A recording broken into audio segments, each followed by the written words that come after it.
आज आपको हनुमान जी की एक अनसुनी कथा के बारे में बताते हैं। ये कहानी उस समय की है जब हनुमान जी लंका से सीता जी से कंगन लेकर वापस आ रहे थे।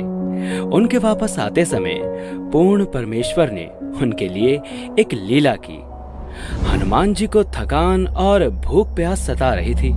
तभी उन्होंने देखा कि समुद्र के बीच एक टापू पर बहुत ही सुंदर बगीचा है और एक छोटा सा तालाब भी है। ये लीला ऋषि मुनींद्र रूप में विराजमान पूर्ण परमेश्वर ने की थी। हनुमान जी उस सुंदर बगीचे को देखकर सोचते हैं कि चलो स्नान भी कर लूंगा और कुछ देर आराम भी कर लूंगा। और फिर उसके बाद हनुमान जी उस बगीचे में उतर जाते हैं। हनुमान जी के पास एक कंगन था जो सीता माता ने उन्हें पहचान के लिए दिया था। उस कंगन को हनुमान जी तालाब के किनारे पर रखकर तालाब में स्नान करने के लिए उतर जाते हैं। हनुमान जी स्नान करते करते भी एक नज़र उस कंगन पर रखे हुए थे, लेकिन फिर भी एक वानर उस कंगन को उठाकर भाग जाता है और हनुमान जी उससे कहते हैं, अरे ये क्या, रुको। वानर उस कंगन को मुनींद्र ऋषि के पास रखे घड़े में डाल देता है। हे राम, चलो यहाँ से तो निकाल लूंगा। अगर ये वानर कंगन को समुद्र में डाल देता तो नाश हो जाता। हनुमान जी जैसे ही घड़े के करीब जाते हैं और घड़े से कंगन निकालने के लिए हाथ बढ़ाते हैं तो देखकर चौंक जाते हैं। ये क्या, इसमें तो बहुत सारे कंगन पड़े हैं। जो कंगन मैं लेकर आया था वो कंगन कौन सा है? प्रणाम हो महात्मा जी, किसी बंदर ने मेरा कंगन आपके इस घड़े में डाल दिया है। कोई बात नहीं बेटा, निकाल ले जाओ। लेकिन ऋषि जी, इसमें तो पहले से ही बहुत सारे कंगन हैं। जो कंगन मैं लेकर आया था इनमें से वो कौन सा है? भले आदमी, आपका कंगन है और आप स्वयं ही नहीं पहचान पा रहे। ऋषि जी, आप तो जानते ही होंगे, दया कीजिए, मेरी पूरी मेहनत बेकार हो जाएगी। कैसी मेहनत बेटा? महात्मा जी, मैं हनुमान हूँ और लंका से सीता माता जी का पता लगाकर आया हूँ। कौन सी सीता माता का पता लगाकर आया हो? महात्मा जी, आप कौन सी दुनिया में रहते हो? भगवान रामचंद्र जी की पत्नी है सीता माता। लंका के राजा रावण ने उन्हें कैद कर रखा है। मैं उन्हें खोज कर आया हूँ। ये कंगन उन्हीं का है। उन्होंने मुझे ये निशानी के रूप में दिया था।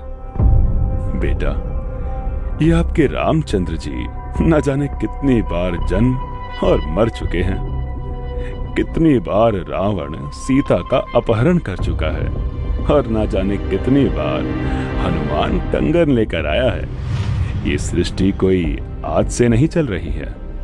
न जाने कितनी ही बार ये घटना घट चुकी है।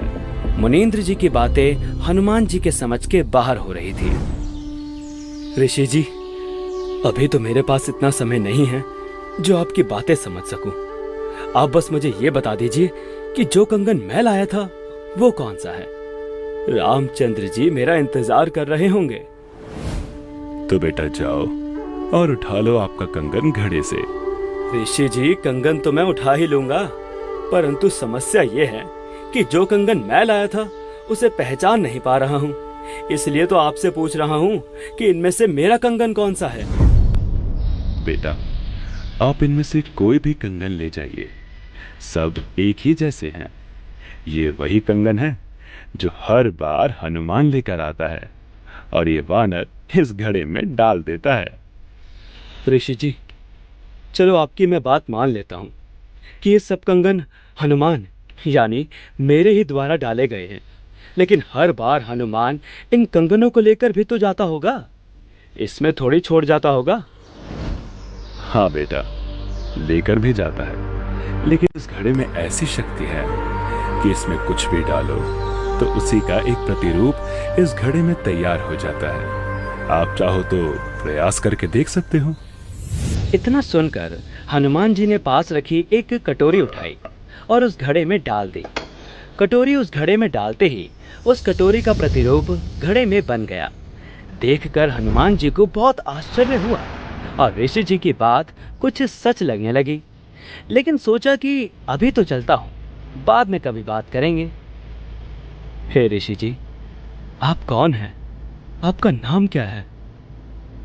मेरा नाम मुनींद्र ऋषि है। इसके बाद हनुमान जी उस घड़े में से एक कंगन उठा लेते हैं और श्री रामचंद्र जी के पास जाने के लिए छलांग लगा देते हैं।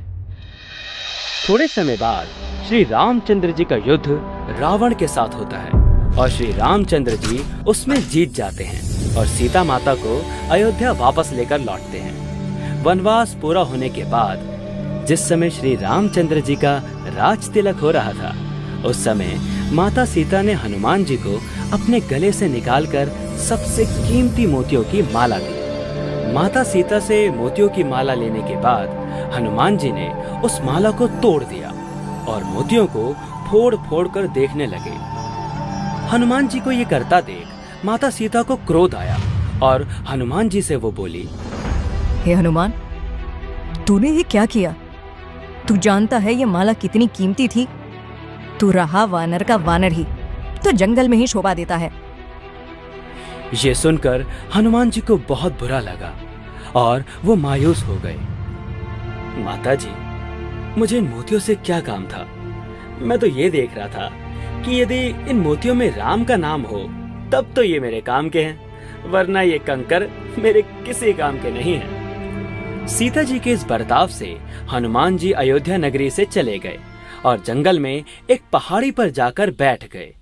हनुमान जी को बहुत दुख हुआ कि मैंने क्या नहीं किया इनके लिए, और आज इन्होंने मुझे एक छोटी सी बात पर इतना लताड़ दिया। हनुमान जी के अयोध्या से लौटने के उपरांत कुछ दिन बाद हनुमान जी की भेंट एक साधु से होती है। राम राम भाई हनुमान। राम राम महात्मा जी, आइए बैठिए। और सुनाओ हनुमान। महात्मा जी, अयोध्या में भगवान रामचंद्र जी आए हुए हैं। भाई, हम तो उस राम के भक्त हैं जो कभी जन्मता मरता नहीं, वो कभी माँ के गर्भ से नहीं जन्मता। ये राम जी तो न जाने कितनी बार जन्म और मर चुके हैं। अच्छा, यही बातें मुझे एक मुनींद्र नाम के ऋषि जी भी कह रहे थे। जब मैं लंका से लौट रहा था तो वो मुझे एक सुंदर बगीचे में मिले थे। वो मैं ही था हनुमान, और तुम्हारे लिए ही यहाँ आया हूँ। क्षमा कीजिए भगवान, हम तो तुच्छ बुद्धि के जीव हैं। कृपया करके मुझे आपका संपूर्ण ज्ञान समझाइए और सत भक्ति प्रदान कीजिए। 2D एनिमेशन संत रामपाल जी महाराज के सत्संग प्रवचनों का अंश मात्र है। संपूर्ण आध्यात्मिक ज्ञान प्राप्त करने के लिए अवश्य सुनिए संत रामपाल जी महाराज जी के मंगल प्रवचन। आप संत रामपाल जी महाराज जी के मंगल प्रवचन संत रामपाल जी महाराज एप्लीकेशन पर भी सुन सकते हैं तथा उनके द्वारा लिखी पुस्तकें भी डाउनलोड कर सकते हैं।